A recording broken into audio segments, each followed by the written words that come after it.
Hello everybody and welcome to our first Q&A session. So we've had a fair few questions in on Facebook and on the videos. Today I am joined by Mark.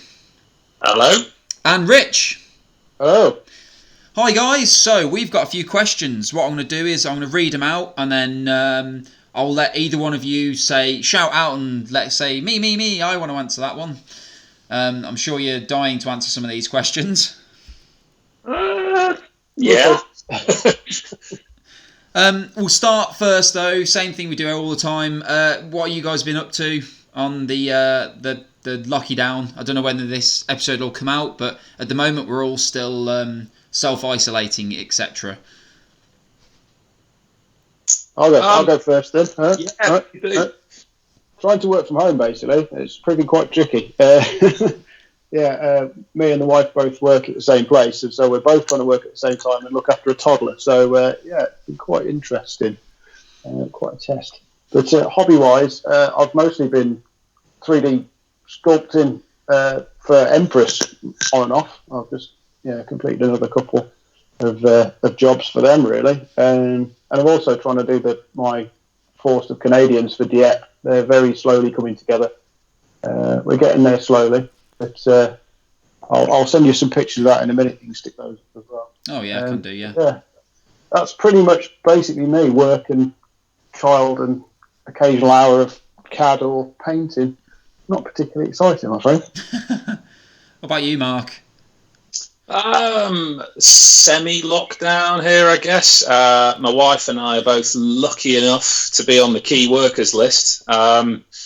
But her key work definitely trumps mine at the moment. So I'm spending quite a bit more time at home doing parental stuff.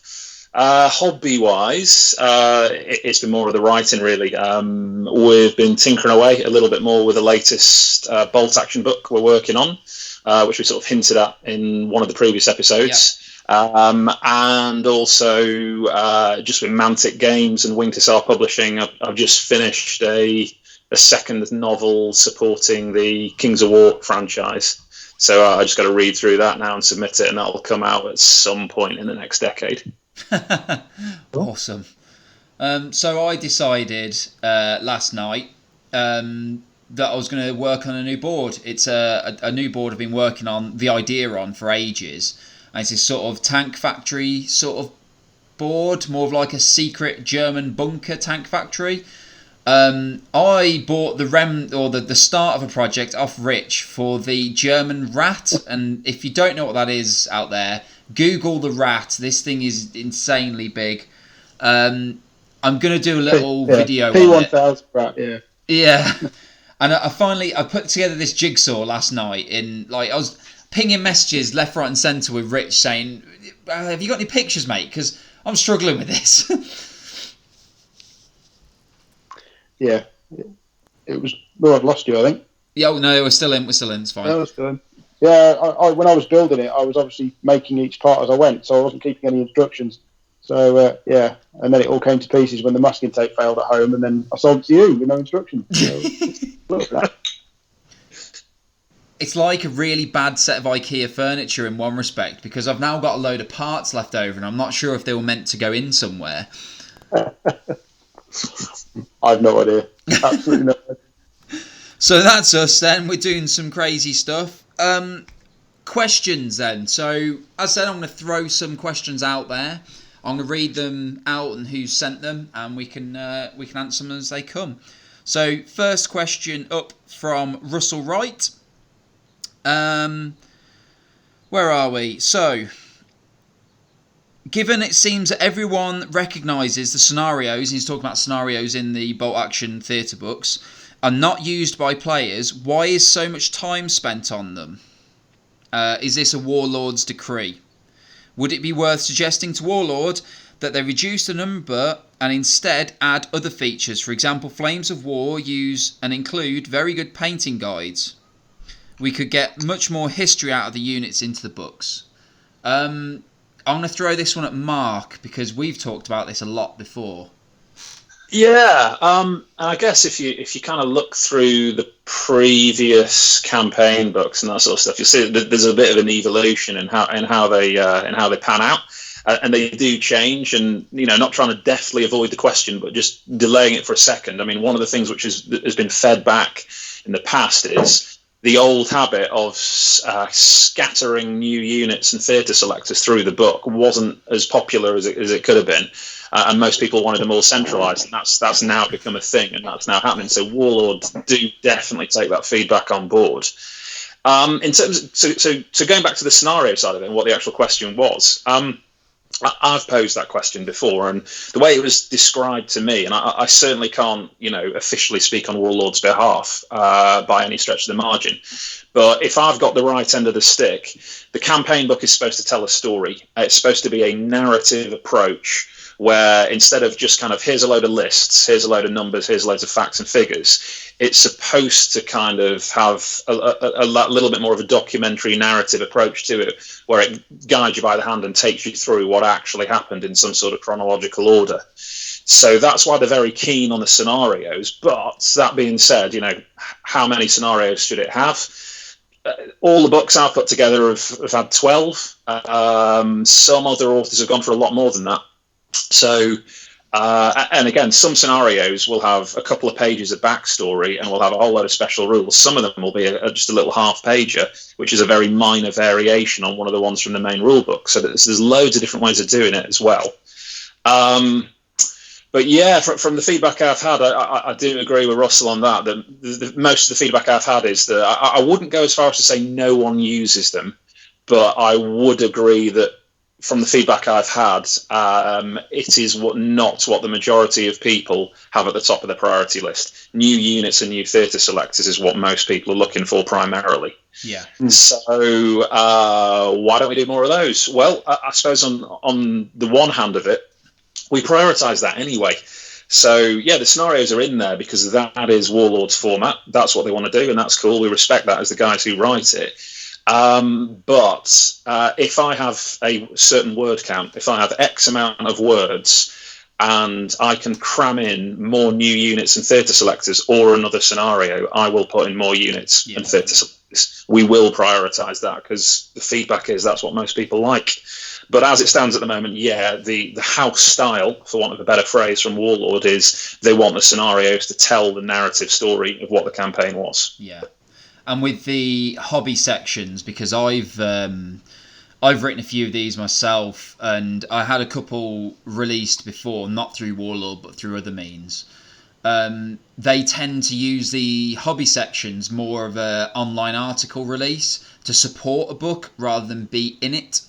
I personally feel like I'd rather have hobby sections in the book to have more of a sense of completeness. However, I can see the way they do it. Like you said, if they're running this book as a narrative, you can have all the narrative stuff in there, your scenarios and your new units, and then to support that, they'll release some new miniatures and web articles on those new miniatures. In my experience of playing some of them, again, I'd agree with what's been said, that it's not something that you'd normally want to do. The reason I haven't played scenarios in the books because they take quite a lot of planning, take specific scenery, specific forces, and it loses a bit of the spontaneity of bolt action, which is the sort of you never really quite know what you're coming up against most of the time. And it's the scenarios. I admit I haven't played any of the recent ones, probably some of the early ones, really, Winter War and Mannerheim Line, that sort of thing. They're a little bit predictable because they're describing and trying to come across with the historical events. They tend to have the same historical outcomes. So, I remember playing Mannerheim Line. I've got an entire board for the Mannerheim Line, and it became another obsession of mine for a little while. And, the Finns are outnumbered 3-1, and the Soviets have to get across the whole table. I played this with Sam, Down Order Sam and Dave Hunter. Many people have come across those two characters. Yeah. And, it's very, very difficult for the Soviets to just clear that distance, and the Finns basically just a little speed bump in the way, which is exactly basically what happened. And the outcome is fairly, by turn 4 or 5 out of 10 turns what's going to happen. Yeah. They tend to be. It was accurate. It was well thought through. It was all there, but was it a great game of ball action? Not really. And then some of the stuff tends to be a bit. I think some of the rules get a bit heavy-handed. So in this case, it was ice. We lost a couple of tanks through ice right at the start.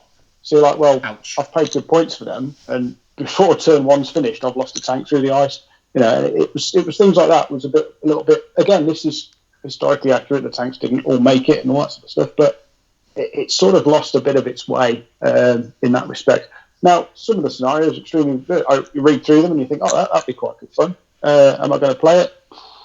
Don't know. Yeah. Probably just play something I'm a bit more familiar with and I haven't got to think about too hard. So I think that's possibly some of the issue. That's certainly from my point of view, anyway.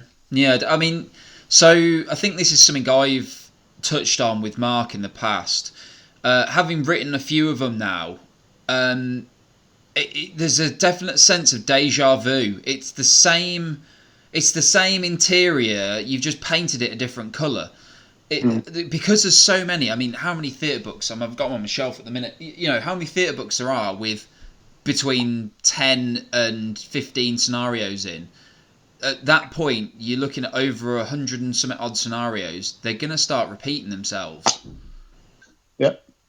Yeah, it gets harder and harder to write new stuff with that. And I look back, some of the scenarios as well, because you're trying to balance it with history, because it is that narrative, let's tell what actually happened.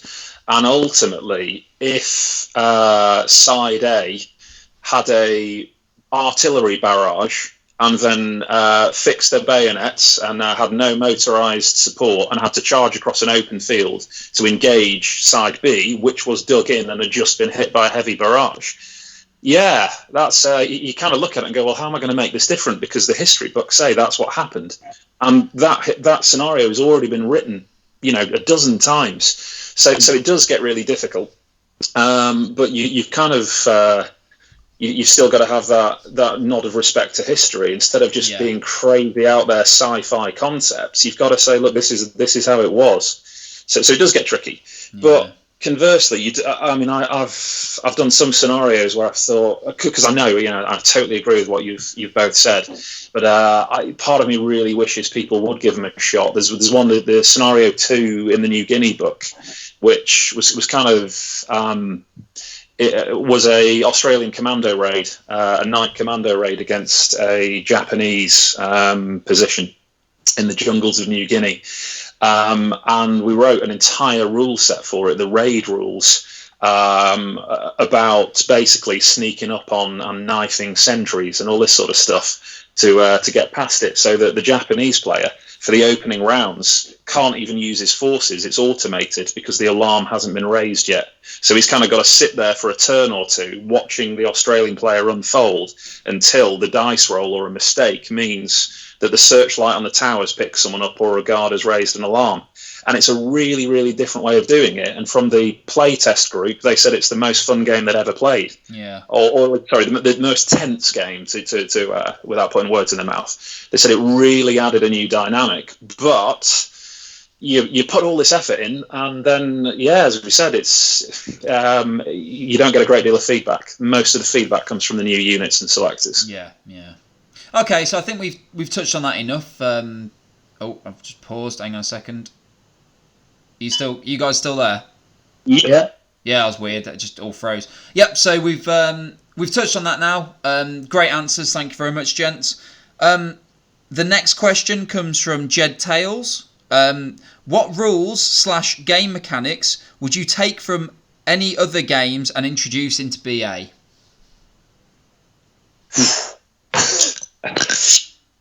Big question. So I've got a good one for this. And I'm not sure if is this cheating? I don't know. So it's from Warlords of Erewhon. So Rick Priestley's fantasy bolt action. In that, down orders mean you re-roll successful hits, not -2. Okay. So it doesn't mean that you're shooting at a unit, it goes down in cover, it's 7s. No, it could just be 6s, but you're re-rolling. I suppose that is technically a 6 followed by a 6 still, but that's only if the modifiers lean that way. You know, if you point blank and you hit them on 2s, well, it's 2s re-rolling again with 2s. You're probably going to hit them, but some might fail. I quite like Yeah. it because it means it's less gimmicky, less sort of roll high.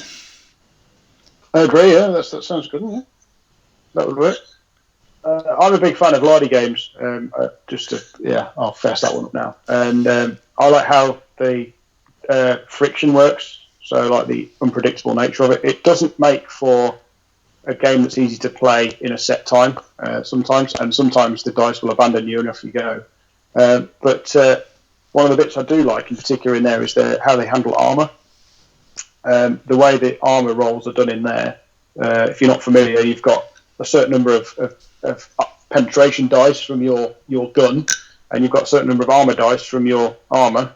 More dice means better, and then you're get it right. I think it's is it 4 pluses or 5 pluses? 4 pluses, I think, from your gun. Each one of those is a successful hit, as it were, and then your armour dice effectively countering that. So it's 4s for the front, 5s for the side, 6s for the rear. So it gets harder and harder. So basically, they balance each other out, and then the net difference is what happens to the vehicle. It just expands out the armour massively, and it becomes a lot more interactive than 3 dice rolls. Your tank's dead. Yeah. There's 3 different tables of outcomes. If you get 3 or more penetrating hits, you've knocked it out anyway. But you've got a whole load more detail within the tank rules. Because one of my bugbears on Bolt Action is I can have a 700-point tank that can move once, fire once. So it's done. Yeah. You know, that's one of my issues, but that's probably why I don't take tanks most of the time. That's what I would do. I'd steal some of the lardy bits, some of the friction, and some of the armour rules. Yeah. Okay. Mark, what about yourself? Anything you'd steal? There was a couple of things which leapt out, but one of them has literally just been discussed, which is the tank rules, and I totally agree. I was going to mention another heavy hitter in the World War II war games that's a different scale. But for me, considering that it is a relatively large scale bolt action, I'd like to see a lot more individuality in the rules of each vehicle, particularly things like just for the sake of one number on each vehicle's stat card, for want of a better phrase, to just say this is its basic move. Speed, so that 100%. Yeah. So I know we've got here's a vehicle here, but this one may have the slow rule. I think for the sake of sticking one number down, you could give a lot more individuality to all of these famous tanks from the Second World War, and say that some of them were actually significantly faster than others. Yeah, anything with like a Christie suspension. Yeah, stuff like that, and again, just more detailed damage rules. So, I would have gone along that way. The other one.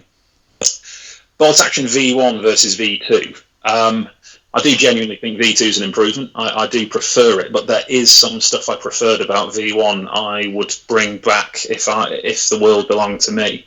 And shaking pins would be one of mine, because it used to be in V1, it was once you took pins, they were a lot harder to get rid of. Particularly with the change in the rally order.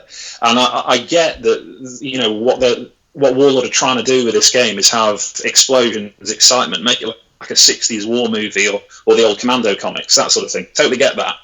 But just as a personal preference for me, I preferred it where there was that realistic aspect of you could make a enemy unit combat ineffective by just slinging pin markers on it to the point it's pretty much out of the game, which is, that was a nod towards a realistic approach to infantry tactics. To just pelting people to keep them out of it while you advanced. Whereas with this, the rally mechanic now, it's pretty easy to get rid of them in one turn. Yeah, so devalue the pins. I'd like to see that back. If it were me, up to me. So there was on the armour front, when WWPD used to be a thing, which is now sadly lost to the ether. There was a chap wrote a huge series of posts on their forum into armour, and what he'd gone through and analysed every major vehicle and quite a lot of minor ones, and got armour ratings for front, side, rear and turret on every single one. And it made it. I've never actually used it, I have to admit, but it basically expanded out again on the armour. So the likes of your Panther isn't just armor 10 on the front, armor 8 on the side, and 7 on the rear, wherever it is. You've actually got the respective values all the way through, and for every vehicle. Again, for very little addition, again, thinking that your minimum price on a tank is 100 odd points, they've only got like a gun and an MG, and that's it. They've got no depth to them. So I totally agree. With very little effort and very little sort of column space, I suppose, you could massively increase the interest of a vehicle, and that then would obviously knock on then to tank wall. Yeah, and I think even so much as what Mark you were saying, just have a type. What type? Even if you go down to Type 1 tank, this is a heavy tank that's incredibly slow, up to a Type 5 tank where it's a fast tank like a BT7, a BT5, cruiser tanks, anything that's properly fast. Because like you said, Rich, they're just vanilla chunks of armour with a gun on it. Like the BT series of tanks are really cool and fast, but doesn't really get reflected in the game much. The biggest loss for that one was the fact you take the tracks off. Yeah. Such an easy thing. At the start of the game, do you want wheels or do you want tracks? Yeah. Suddenly, BT tanks are interested. Yeah. Yeah.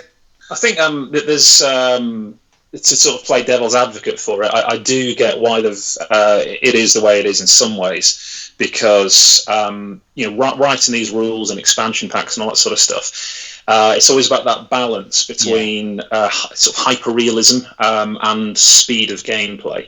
And the more you throw into the rules, every single column you add to make it more complex is one more thing to look up. And it does slow the game down. But for me personally, I would rather see tanks a bit more complicated. But I get why they've kept things simple. But again, because I'm a lot more slanted towards the historical end of the spectrum rather than the fast, rapid tournament gameplay stuff, I personally would rather see SMG broken down. I think there's such a huge difference in the combat performance between a Thompson and a Sten gun. Yeah. I don't think they should have the same stats. I would rather have a longer list of weapons and just have to spend an extra few seconds looking up, actually, these guys have got, a Sten, therefore there's a 5 out of 6 chance that as soon as he pulls the trigger, the weapon will fall apart or whatever. I mean, I've even got a blank fire in Sten and that jams. Okay, yeah, so depth, but a balance of depth seems to be the general overall sort of consensus there, which is pretty cool. Touching on the vehicles, the next question comes from Wayne Norman. This one, I've got a personal preference on. I'm pretty sure Mark will probably have as well. However, this one's mainly going to be aimed at you, Rich, because you're the vehicle guy. Thanks. Yeah. This is from Wayne Norman. What's the best scale vehicles to use in bolt action, 156th or 148th? Now, when I started out, I was on 148, and because I used to build, I still build a lot of vehicles, and I started off scratch building, and the only things available really, when I started out probably within the first 4 or 5 months of bolt action when it first started out, and there was virtually nothing available. So my first build was an ISU 152, obviously, and bit of a shout out. It was Brian McGonigal's fault. He got me into it, and then my first tournament, my third game of bolt action was at Pete Melvin's tournament in Rushden. Yeah, that was my third, fourth, and fifth game of bolt action. I came second in his tournament, mostly because I had an ISU 152. But but yeah, so I started I was a big proponent of that because I was a model builder, and 1/48 scale models are display models. They're very detailed. I like building models. Fine. Obviously, now we're in a situation where we've got a huge range of 1/56 vehicles, far more than you have at 1/48, especially given the sort of propensity for gamers to pick niches. Yeah. So for me, the scale is, in gameplay terms, line of sight works both ways. It makes no difference. Your big tank can see more. It could be seen by more. Doesn't really matter. Suiting the infantry, that's really personal preference. Heroic infantry, 28. My mantra for this sort of thing, when it blows up on Facebook every now and again, is 28mm is not scale. No. 28mm is an aesthetic. Yeah. It is whatever you want it to be. So my My Russian stuff is all 1 to 48. It's 1 to 48, 1 to 50, depending on how bad I scaled stuff. My everything else is 1 to 56, just because of availability of stuff. So it really comes down to personal preference. There is no right and wrong. Yeah. People get very het up about it. The only thing that I try and do is avoid mixing. However, I'll put a caveat on this one. Another plug, Dog Tag Miniatures. I did their bikes and motorbikes. And if you put a 1 to 56 scale motorbike next to a heroic figure, it looks like a toy. Yeah. So all the bikes are 1 to 48. Now, I don't know if you remember, was it Perry's produced a Volkswagen motorbike that got roundly shouted at for being silly, and that's because it was a 1 to 56 bike, and it comes up to sort of mid-thigh. They're tiny. Yeah.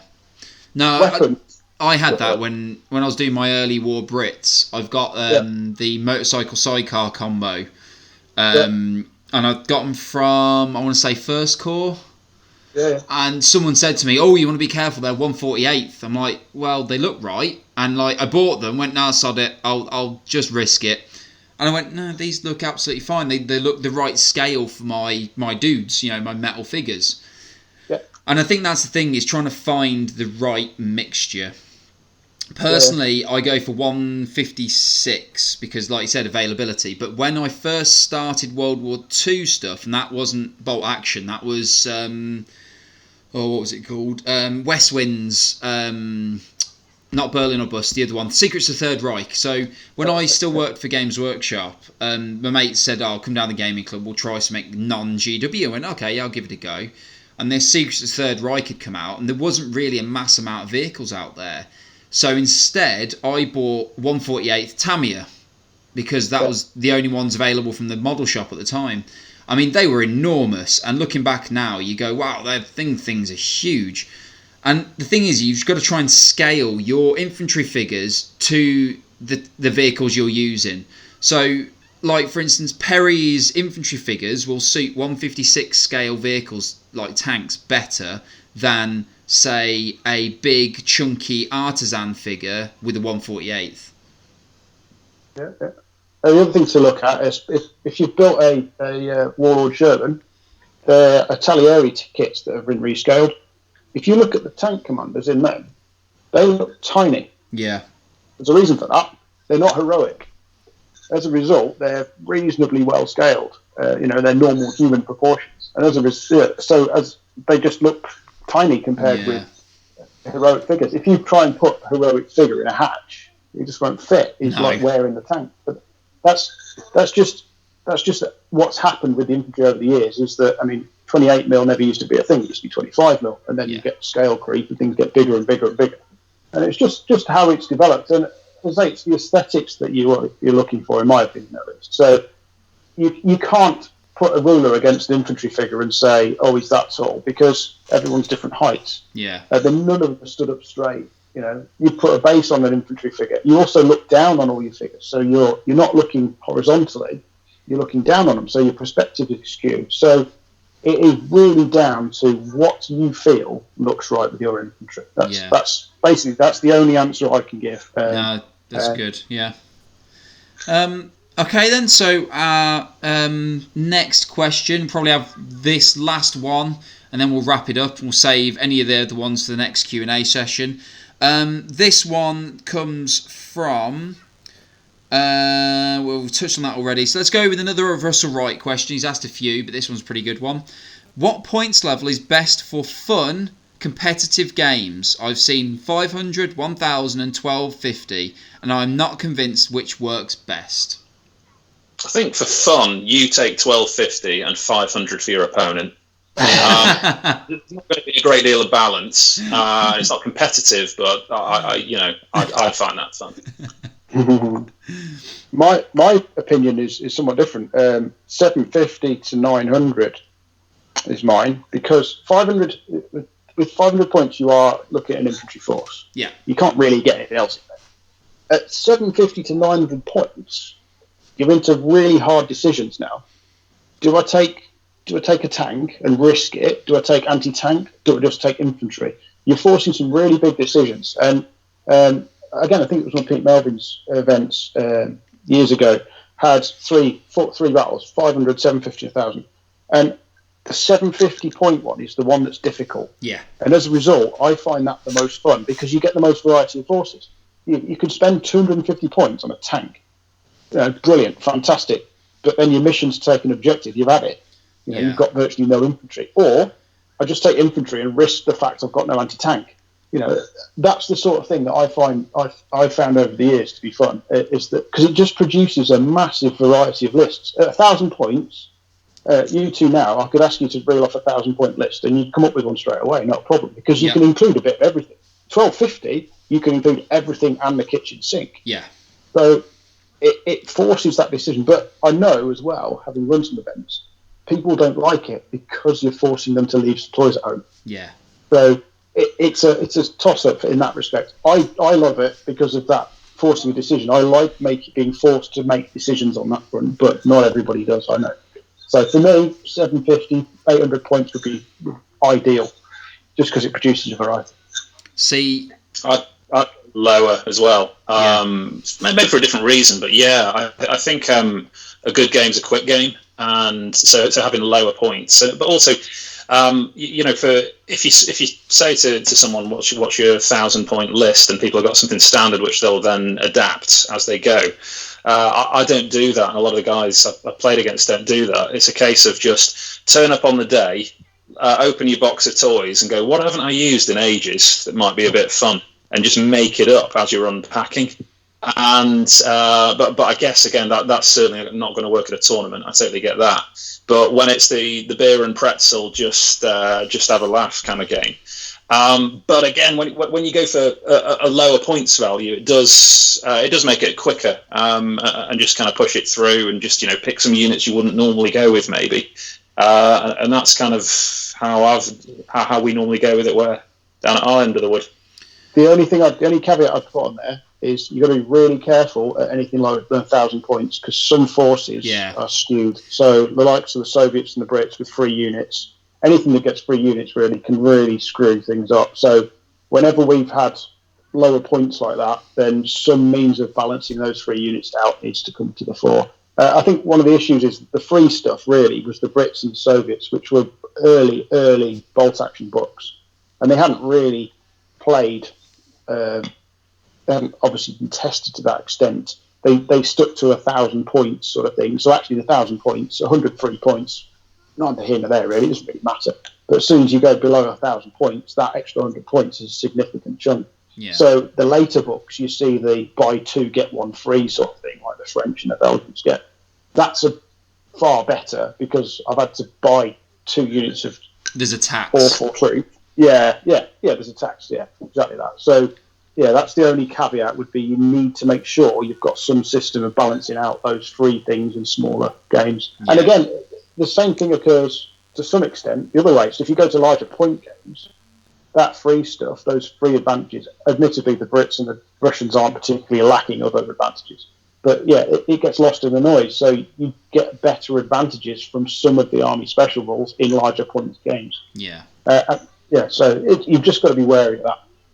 But, so for me, I'm pretty much exactly what you've all said there. Ideally, tournament-wise, so I've run a couple of different ones where I've done a random number points. So I think one of them I did 617 points, just to really make people think about what they're taking. Also, the last one that I ran, which was 4 games in a day, and there was 2 500 and 2 1,000 points, which basically means that both your spammy armies where you're getting 3 units are having to, they're having their cake and eating it. They get to play at 500 points to get the free stuff, but then they're going to come up against 2 games with 1,000 points where they're coming up against something else that might be able to take more of advantage. So I think having a mix of different points values in a competitive format seems to be, I think, the way forward rather than just sticking it at 1250 where you're only going to get 4 turns of a game. Yeah. Well, again, that whole timing of games thing, that was I have run 24 unit armies in tournaments before now and not run out of time. Yeah. Purely because I could run, I knew what I was doing, and you just have to be fast. Yeah. And I played against guys who had 7 units who ran out of time. Yeah. So unit count doesn't necessarily make any difference. Yeah, true. It's interesting. Yeah, it's the variety. Yeah. Right. Okay. Of I think that just about wraps up our first Q&A session. We've got a few more questions, but we can leave them until the next one. I've sort of cherry-picked the good ones. Thank you very much for joining me, guys, and we'll be speaking to you on further episodes. See you later. Thanks very much.